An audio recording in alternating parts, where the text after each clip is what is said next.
प्यारे बच्चों, आज हम आपको कक्षा 9 के विज्ञान विषय में भौतिक विज्ञान का पहला चैप्टर गति के बारे में कुछ समझाएंगे। गति हमारा भौतिक विज्ञान का प्रथम अध्याय है और इस अध्याय में हम क्या समझाते हैं। सबसे पहले हमारी बात आती है, जैसे अध्याय का नाम है गति, अध्याय का नाम है हमारा गति, तो हमें बेटा पता होना चाहिए कि गति है क्या। गति क्या है बेटा? किसी वस्तु का, कोई भी वस्तु हो सकती है वो, उसका समय के साथ जो उसकी स्थिति में परिवर्तन है, यानी समय के साथ जो उसकी पोजीशन में अंतर आया, वो उसका गति कहलाता है। क्या बेटा? कि हमारा कि समय के साथ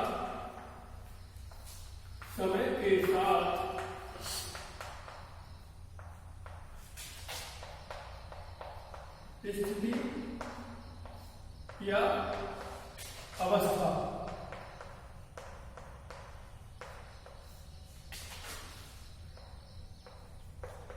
परिवर्तन क्या हमारा गति कहलाता है।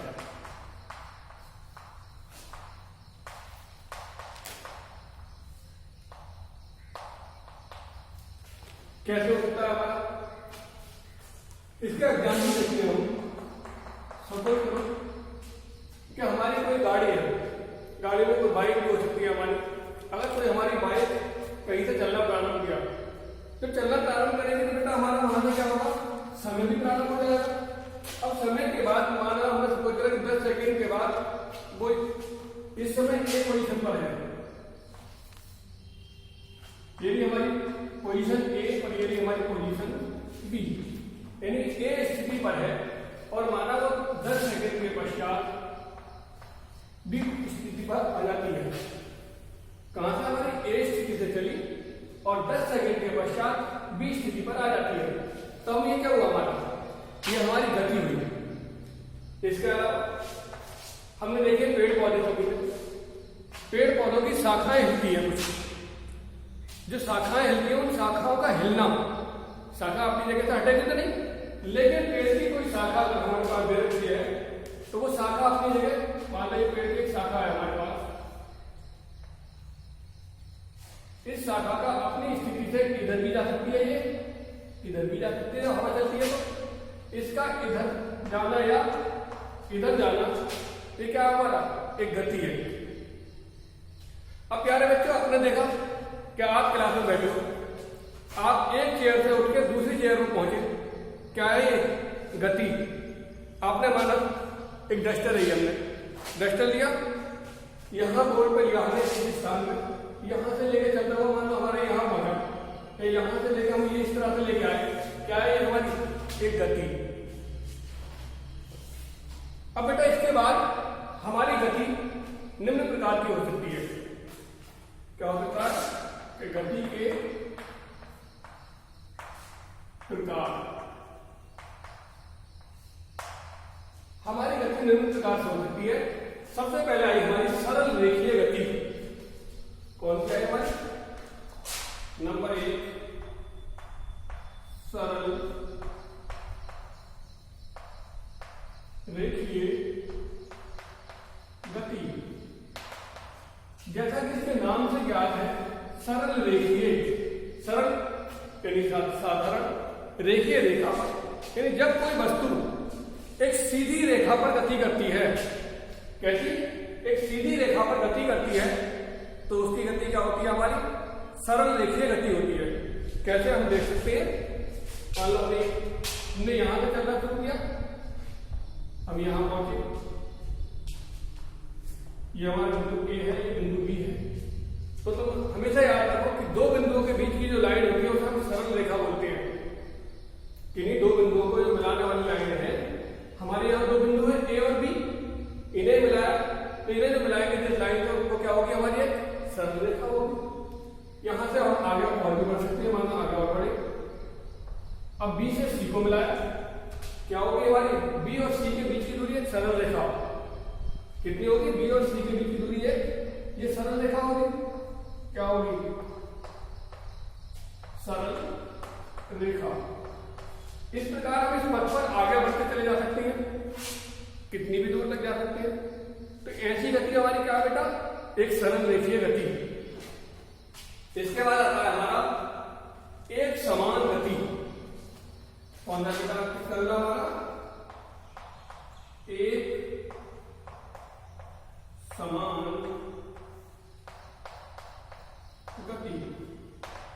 जैसा हमारा टॉपिक कह रहा है कि एक समान गति, यानी एक बिल्कुल समान, समान का मतलब बिल्कुल समान। या आप कह सकते हैं कि कोई वस्तु अगर समान समय में समान दूरी तय करे, समान समय समझते हैं, जैसा मान लो हमने लिया कि 10 सेकंड में एक बालक 5 मीटर चलता है, फिर अगले 10 सेकंड में 5 मीटर चलता है, उससे अभी अगले 10 सेकंड में मान लो 5 मीटर चलता है, तो उससे क्या हुआ कि जो उसका जो विस्थापन है वो समान समय में समान हो गया, यानी हर समान समय को 5 मीटर गया, तो उसका विस्थापन कितना हुआ, 5 मीटर। तो ऐसी गति क्या हुई हमारी, एक समान गति। कौन सी गति, जब हम समान समय में, मानो हम इसी एग्जाम्पल लेते हैं इसका, माना ए से बी तक पहुंचना हमें कितने लगे, माना 10 सेकंड लगे। दूरी कितनी है, ए से बी की है 5 मीटर।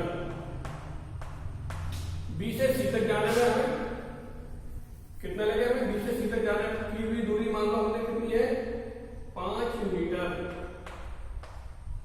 बी से सी तक जाने में समय कितना लगा, 10 सेकंड। माना इससे और आगे बढ़े, सी से हम डी पे पहुंचे, कोई पॉइंट है हमारा डी, ये भी दूरी हमारी कितनी है, 5 मीटर। समय कितना लगा इसमें भी, 10 सेकंड। अब हम यहां देख रहे हैं कि समान समय में समान विस्थापन हो रहा है, यहां भी समान समय समान विस्थापन, समान समय समान विस्थापन। तो ऐसी गति हमारी क्या कहलाती है, एक समान गति। क्या कहलाएगी हमारी, एक समान गति। आया बेटा समझ में, यानी कि जब हम समान समय में अगर समान दूरी तय करें तो वो गति हमारी एक समान गति।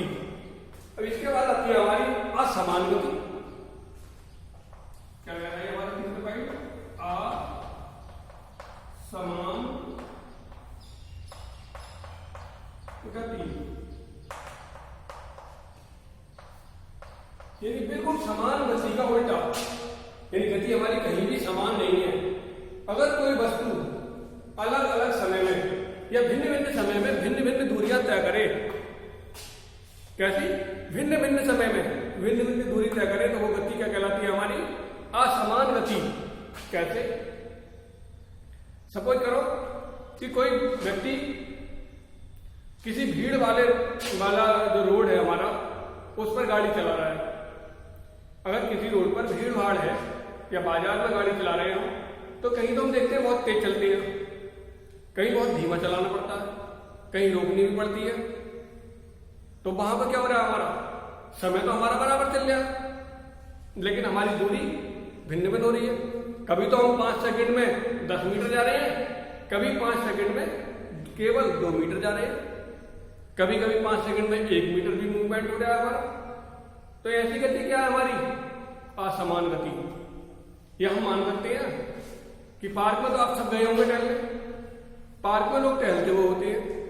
अब वहां पे आपने रेस लगाना शुरू किया या आपने दौड़ लगानी शुरू की, तो वहां क्या है, आप समान समय में समान दूरी तय नहीं कर पा रहे। क्यों, क्योंकि बार बार आपके आगे से कोई आदमी आ रहा है या कोई बच्चा आ रहा है, उनसे बचते हुए चलना है।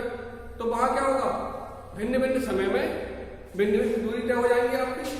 तो ऐसी गति क्या हो जाएगी हमारी, असमान गति। इसके बाद आते हैं बेटा, इसमें कुछ ही और, जैसे विस्थापन। क्या था हमारा, विस्थापन। ये विस्थापन है क्या,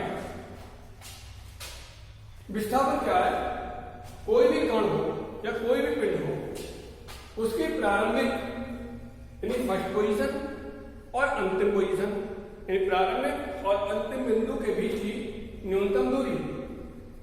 हमने यहां से चलना शुरू किया, ये चले, यहां से हमने इधर चल दिए, फिर हम इधर चले, हम इधर चल दिए, यहां तक चलना शुरू किया था, ए से हम बी पे पहुंचे, बी से हम सी पे पहुंचे, सी के बाद डी पर पहुंचे और डी से पहुंचे हम बिंदु ई पर। ये हमारा फर्स्ट पॉइंट हो गया। तो ये इस तरह चल रहे हैं,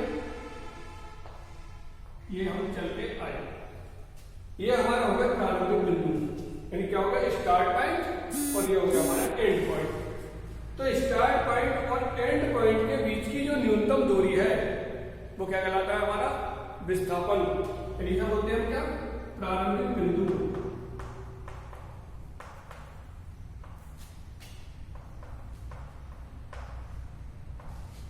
और ये हो गया हमारा कौन सा अंतिम बिंदु, यानी प्रारंभिक बिंदु और अंतिम बिंदु के बीच की जो न्यूनतम दूरी है वो दूरी क्या बची हमारी, ये बची। ये जो दूरी बची हमारी ये क्या हो गया हमारा, ये हो गया हमारा विस्थापन।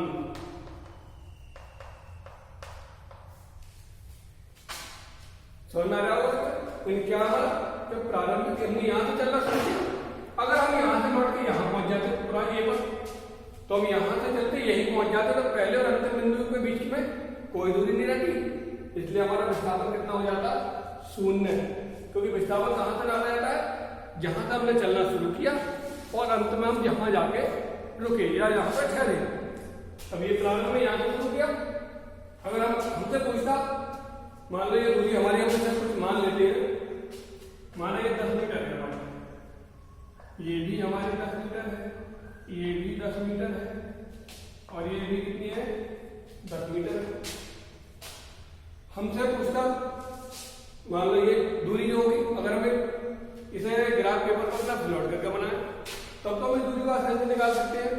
दूसरा तरीका क्या है बेटा, अगर हमसे पूछता है कि ए और बी के बीच विस्थापन कितना होगा, तो ए और बी के बीच की दूरी कितनी है 10 मीटर, विस्थापन हो गया 10 मीटर। हमसे पूछता है कि ए और सी के बीच में विस्थापन कितना होगा, तो हम ए से लेकर और सी तक की दूरी जो हमें दे रखी है इसे हम माप लेंगे पैमाने से, बता सकते हैं कितना होगा। इसी प्रकार ए से डी के बीच में पूछता है तो ये होगा विस्थापन, और ए ई के बीच में विस्थापन ये होगा हमारा, ये तो है हमारा विस्थापन। अब इसके बाद हमारा आता है विस्थापन से पहले हमें पता होना चाहिए दूरी, दूरी क्या है बेटा, तो दूरी के लिए हम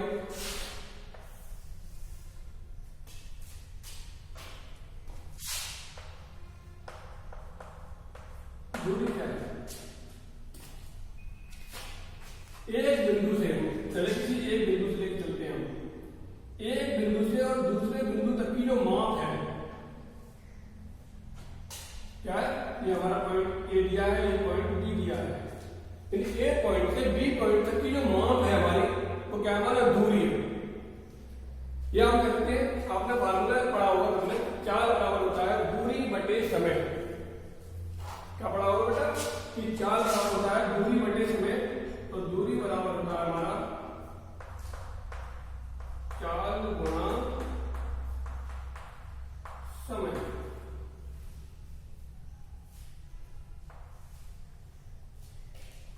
अगर हमें किसी की दूरी निकालनी है तो हमें पता होना चाहिए कि उसकी चाल क्या है और उसने उस चाल से कितने समय में वस्तु चली। अगर मान लो हमें कोई वस्तु हमारी यहां से चल रही है, मान लो वस्तु की चाल 10 किलोमीटर प्रति घंटा है, कितनी है चाल देती है हमें 10 किलोमीटर प्रति घंटा, माना समय लगा हमारे पास, माना समय लगा हमारे पास 2 घंटे, तो हमसे पूछेगा दूरी कितनी है, तो हम निकाल सकते हैं इस फार्मूला में। तो दूरी कितनी जाएगी, दूरी बराबर हो जाएगा हमारा 4 गुणा समय। चाल थी हमारी 10, समय था हमारा 2, 10 दूनी 20 किलोमीटर। ये हो गया बेटा हमारा क्या दूरी, समझ आई होगी दूरी क्या होती है। अब इसके बाद देखते हैं हम इससे आगे कुछ। देखो बच्चों अब हम देखते हैं चाल, चाल क्या हमारा, सबने तुमने फार्मूला बनाया कि चाल बराबर होता है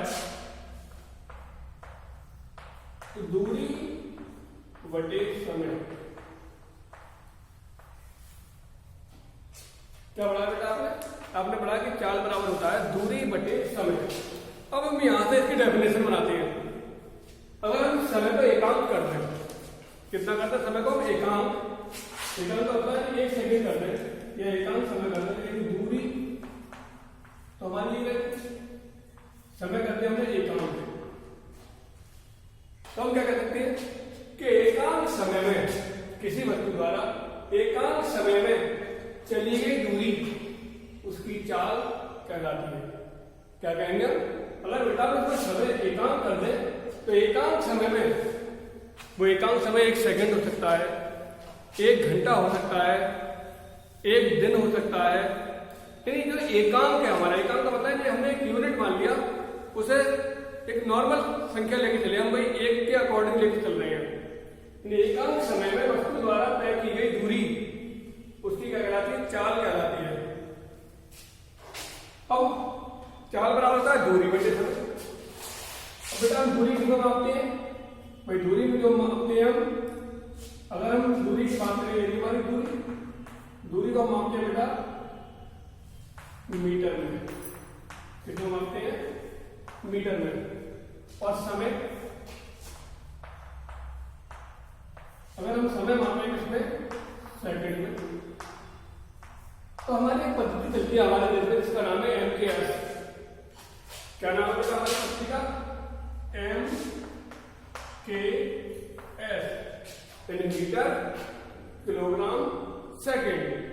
यानी जो भी हम दूरियां लेंगे अपनी कैलकुलेशन के लिए वो सदैव मीटर में लेंगे, जो भी हम बदल लेंगे वो किस में लेंगे? किलोग्राम में। और समय लेंगे बेटा हम सेकंड में। अब दूरी थी इसलिए हमने किस में ली? मीटर में। समय हमने किस में लिया? सेकंड में। तो बेटा इसका मात्रक क्या बना? मीटर बटे सेकंड। ये बन गया बेटा इसका चाल का मात्रक। मात्रक से हम बना सकते हैं यहाँ से। अब हम वैसे तो कहाँ तक क्या कर सकते? भाई चाल का मात्रक क्या है या किसी और का मात्रक क्या है? तो यहाँ तो क्या होगा चाल का मात्रक? क्योंकि दूरी नापते हैं वो सदैव मीटर में, समय मापते हैं सदैव सेकंड में, इसलिए इसका मात्रक बना मीटर प्रति सेकंड।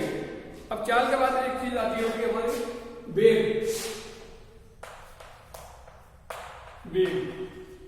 वेग क्या होता है? आपने फार्मूला सुना होगा, वेग बराबर होता है हमारा विस्थापन बटे समय।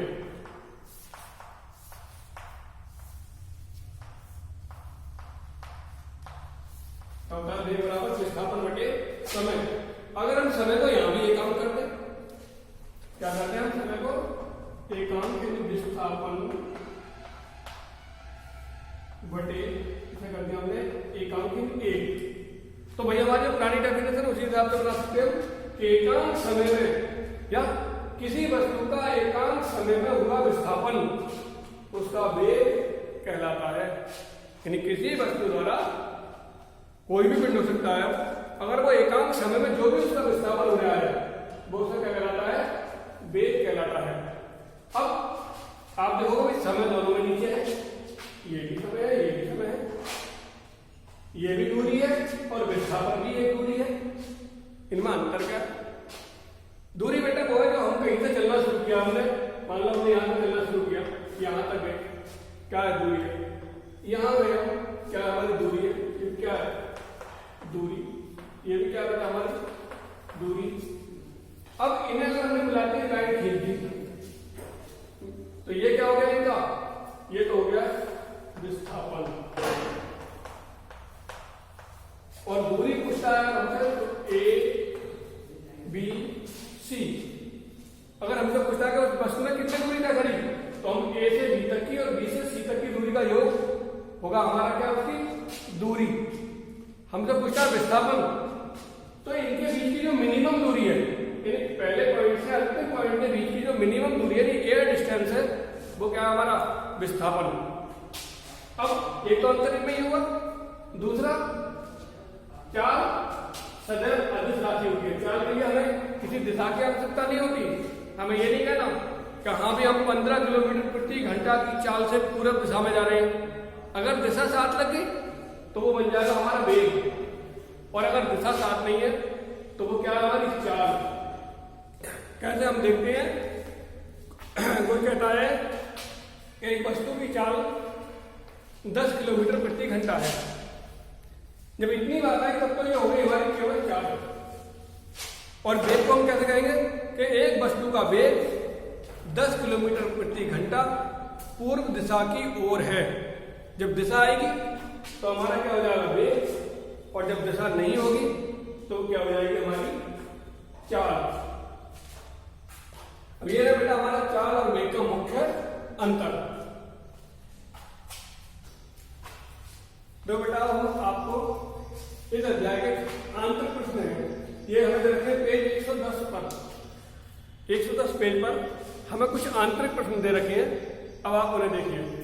पहला प्रश्न है हमारा कि एक वस्तु के द्वारा कुछ दूरी तय की गई, क्या उसका विस्थापन शून्य हो सकता है? बेटा दूरी तय की गई तो दूरी तो शून्य हो नहीं सकती, लेकिन हाँ विस्थापन शून्य हो सकता है। क्या लिख सकते हैं कि विस्थापन शून्य हो सकता है। पूछे कैसे? मान लो ये हमारे पास एक कोई बॉक्स है, ए बी सी और डी। हमने ए से स्टार्ट किया चलना, ए से चले बी पर पहुंचे, बी से चले सी पर पहुंचे, सी से चले डी पर पहुंचे, और डी से चलकर अगर हम डी से चलकर ए पर आ जाए, यानी ए से ही चले और ए पर ही हम वापस आ जाए, तो उसका विस्थापन क्या होगा? शून्य होगा। अब हम दूसरा कोई क्वेश्चन देखते हैं। ये क्वेश्चन कह रहा है हमारा कि एक किसान 10 मीटर की भुजा वाले वर्गाकार खेत की सीमा पर 40 सेकंड में एक चक्कर लगाता है। कितने? 40 सेकंड में वर्गाकार खेत की भुजा का एक चक्कर लगाता है। तो 2 मिनट 20 सेकंड के बाद किसान के विस्थापन का परिमाण क्या होगा? तो सबसे पहले बेटा हम जो हमारा क्वेश्चन है वर्ग का घेरा, सबसे पहले हम बनाते हैं वर्ग।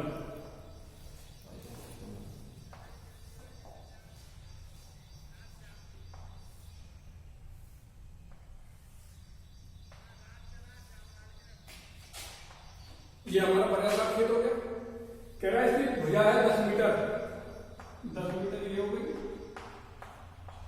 10 मीटर ही ये हो गई, और 10 मीटर ही ये हो गई।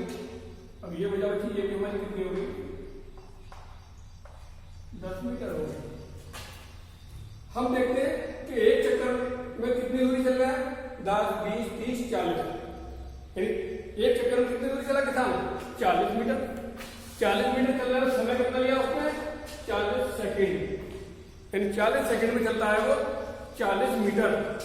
तो 1 सेकंड में कितना चलेगा? 1 मीटर। हमारे पास कुल समय कितना है? 2 मिनट 20 सेकंड। 2 मिनट यानी कि 60 दूनी 120 और 20 140 सेकंड। तो 140 सेकंड में कितना चलेगा? एक चक्कर में 40 दूनी 80, 40 दिया 120, यानी 3 चक्कर के बाद वो जहां से चला वही आ गया। 3 चक्कर के बाद उसका विस्थापन कुछ नहीं है। अभी उसके पास बचे आगे 20 सेकंड बचे। अब 20 सेकंड में कितना चलेगा? 20 मीटर। और 20 मीटर चल के बेटा कहाँ आएगा? मान लो यहाँ से चलना शुरू किया तो कहाँ आएगा? ए बी और 10 और 10 20 मीटर। 20 मीटर चलने के बाद कहाँ आएगा? इनकी विस्थापन कितना रहेगा उसका? वर्ग के विकर्ण के बराबर। कितना विस्थापन होगा? जितना एक वर्ग का विकर्ण होता है। अब हम विस्थापन निकालेंगे, कितना निकालेंगे? वर्ग के विकर्ण के बराबर। और वर्ग का विकर्ण कैसे निकालेंगे हम? ये हमारा सीधा सीधा करेंगे, समकोण त्रिभुज बनना है। और वर्ग का विकर्ण क्या है? समकोण त्रिभुज के कर्ण का काम कर रहा है। और कर्ण का वर्ग जो हम इसके लिए निकालते हैं पाइथागोरस प्रमेय। या तो बेटा हमें मालूम होना चाहिए कि वर्ग का विकर्ण होता है भुजा रूट 2। क्या लिख सकते हैं हम? भुजा रूट 2। और दूसरा तरीका क्या है हमारे पास? कि हम पाइथागोरस प्रमेय लगाएं तो कर्ण का वर्ग बराबर होता है आधार का वर्ग प्लस लंब का वर्ग। 10 का वर्ग 100 हो जाएगा, फिर इस 10 का वर्ग 100, 100 और 100 200, यानी कर्ण का वर्ग बराबर हो गया 200। तो कर्ण बराबर कितना हो जाएगा हमारा अंडर रूट 200, और अंडर रूट 200 का मतलब हो गया 10 रूट 2। तो हम इसे करते हैं बेटा सॉल्व।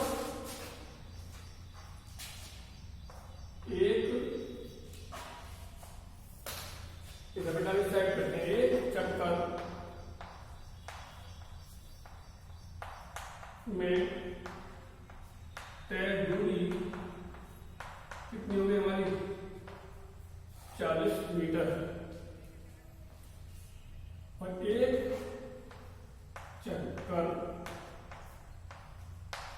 में लगा समय कितना हो गया हमारे पास 40 सेकंड, यानी 40 मीटर में 40 सेकंड में चल रहे हैं। तो 1 सेकंड में कितना चलेंगे हम, तब 1 सेकंड में तय दूरी कितनी होगी हमारी, कुल दूरी बटे हमारा कुल समय आ गया। कितनी होगी बेटा हमारी 40 बटे 40, यानी कितने चले हम 1 मीटर। इसलिए 2 मिनट 20 सेकंड, यानी ये हो गया हमारा 120 और 20 140 सेकंड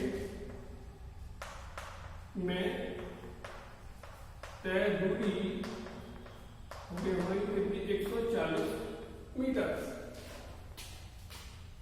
यानी हम कितने 140 सेकंड में कितना चले हम 140 मीटर। अब कुल चक्कर कितने हो गए हमारे पास, कुल चक्कर के बाद कैसे निकालोगे बेटा, कुल दूरी बटे कुल समय, कुल दूरी बटे कुल समय, यानी कि नहीं बेटा क्या लगा, कुल दूरी बटे एक चक्कर में लगा समय बटे एक चक्कर का समय। कुल दूरी हमारे पास 140 और एक चक्कर में लग रहा है हमारा 40, कितना आया 3.5, यानी हमारे पास कितना है 3.5 चक्कर। 3 चक्कर का विस्थापन 0, 3 चक्कर में विस्थापन हमारा कितना हो जाएगा 0। अब शेष कितना बचा हमारे पास आधा चक्कर, तो आधे चक्कर में विस्थापन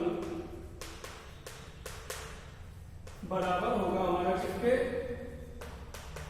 बल का विकर्ण। और बल का विकर्ण होता है बेटा हमारा कितना, बल का विकर्ण बराबर होता है हमारा भुजा रूट 2, भुजा रूट 2, भुजा हमारी 10, तो 10 अंडर रूट 2 मीटर आंसर। तो बेटा आज के लिए बस इतना ही, इससे अगला पार्ट अगली वीडियो में मिलेगा।